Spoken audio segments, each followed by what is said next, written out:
I finally made it to my final destination. The first one was a complete bomb. It was a lot of driving. But we're here, and I'm gonna try and catch some fish for you guys today. It's gonna be a short video, most likely. But I'm standing under a bridge, and it's really loud and annoying. I hope you enjoy the video.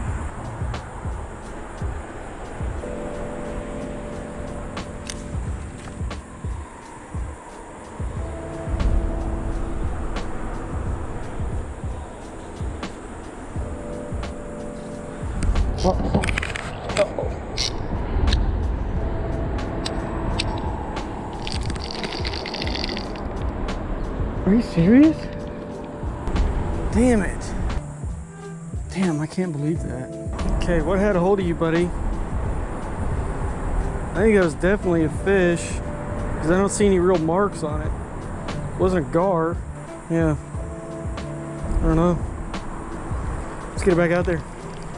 I have the clickers off on both of my reels, so I gotta be fast, like super fast. Turtles are a constant possibility. So if you're getting bites and you can't figure out what it is, one easy way to rule out a turtle, this doesn't always work, but one easy way that I have found is the bite that I got earlier. Now, a turtle could have done that, but the thing is I got my bait right back out there in seconds, and that turtle's gone, if it was a turtle. That tells me it probably wasn't a turtle, because typically when turtles do that, turtles are turtles. They're not super fast. They don't leave an area that quickly. So more than likely that was indeed a fish, which is a little heartbreaking. But at least we know fish are in the area. Not a guarantee it wasn't a turtle, but if I had to guess, I would say that definitely wasn't a turtle. Ooh, was that me? I think it was me. That was not me. Here we go. Yeah, there's something tapping at it. That might be a turtle or a gar. Just tap, tap, tap, tap. This is what can be extremely frustrating, because I have a really good bait on. Tapping it again. That's almost guaranteed a turtle.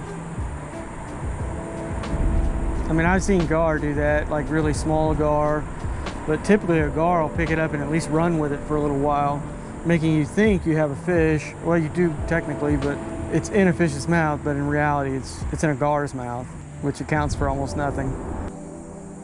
There it is, tap again. That's almost, has to be a turtle. It's definitely a turtle. 100% a turtle. Let's throw it back out there and hopefully a fish pushes him off of it. Fish, even a gar, they might peck at it, but there's going to be, at some point he's going to pick it up and he's going to leave, because fish understand how competitive it is.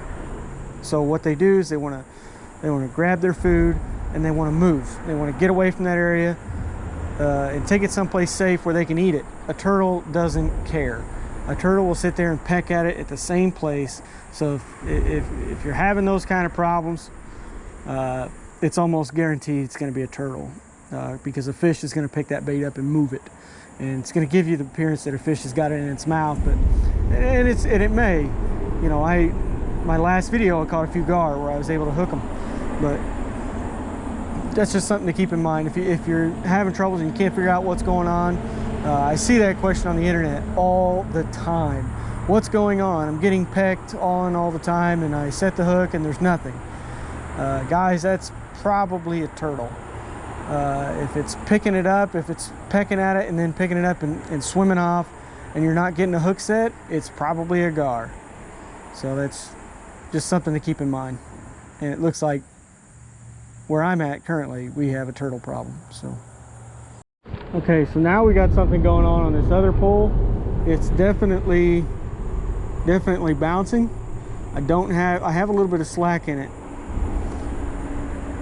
just to give me some time, but it's definitely bouncing. So something is eating on that bait. More than likely, it's a turtle.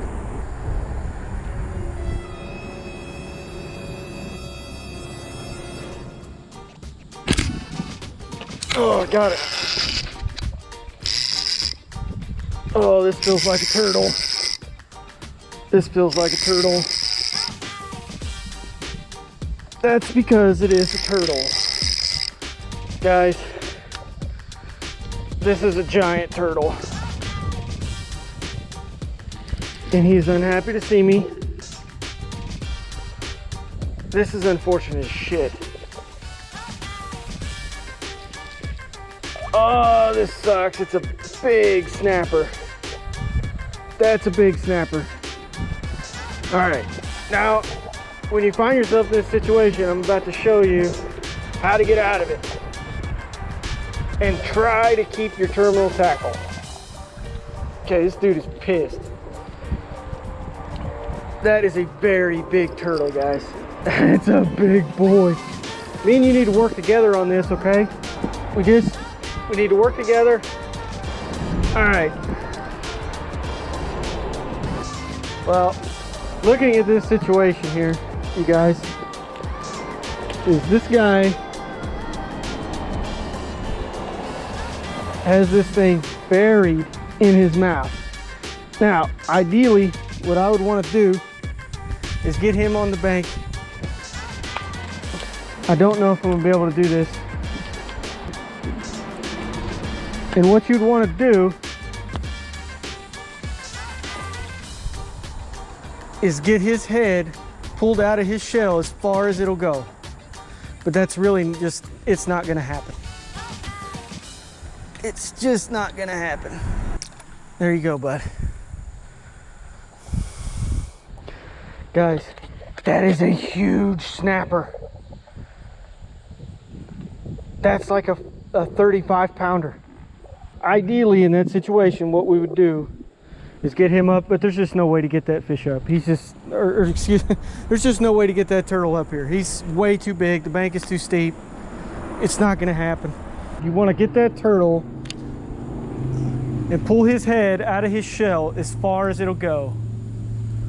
That way, he can't snap any farther towards you. Because that guy right there can take fingers off, no problem. That turtle right there, he's gonna be perfectly fine. He's gonna get that hook out, he's gonna use his claws, and he's gonna pull that hook out. And he's still gonna be able to eat, no problem. But ideally what you would do is try and pull that out as far as it'll go so he can't snap any closer to you anymore. And then take pliers and pull that hook out of its mouth. Needle nose are your best friend on the river. Mostly because of that reason right there. That was a big, big boy. Now, if that turtle would have been 20 pounds, we probably could have handled it. But a 35 pound turtle, big snapper like that, I couldn't even pull his head out of his shell. Like I got it out, but then he just pulled it right back in. There wasn't anything I could do about it. So sometimes that's your only option. Is just cut the line down as far as it'll go. If you got a second person with you, it makes it a lot easier. A second person, we could have handled that turtle probably. Because what that would do is you can pull on it from one side, even a big boy like that. You pull on it from one side and then another person goes around, grabs his tail and holds him in place or pulls him up on the bank. Just makes it to where you can handle that turtle safely and without hurting the turtle. Because he doesn't know you're trying to help him and trying to get that out. He thinks you're trying to eat him. That's one thing to keep in mind, is to him, you're trying to eat him. And he doesn't understand how you've got him or why you've got him, other than this thing's trying to eat me and I don't want to be anywhere near it. So they are going to be aggressive, very aggressive.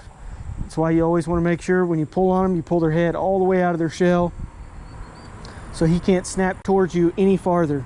Guys, that's going to do it for that video. Sort of turned into an impromptu turtle education guide. You know, when I look back on it, I was like, man, could I have tried harder to get that hook out of that turtle's mouth? But when you start looking at the muddy bank, I would have probably ended up in the water with it, which is not a good idea. I think I did the right thing. He's probably already got that hook out of his mouth. But I hope this helps out some of you guys that are having trouble not hooking up on catfish. The reality is they're probably not catfish. They're more than likely turtles or gar. But this is just something you have to deal with when you catfish. So, hope you enjoyed that video. I'll see you in the next one. Catch me a monster.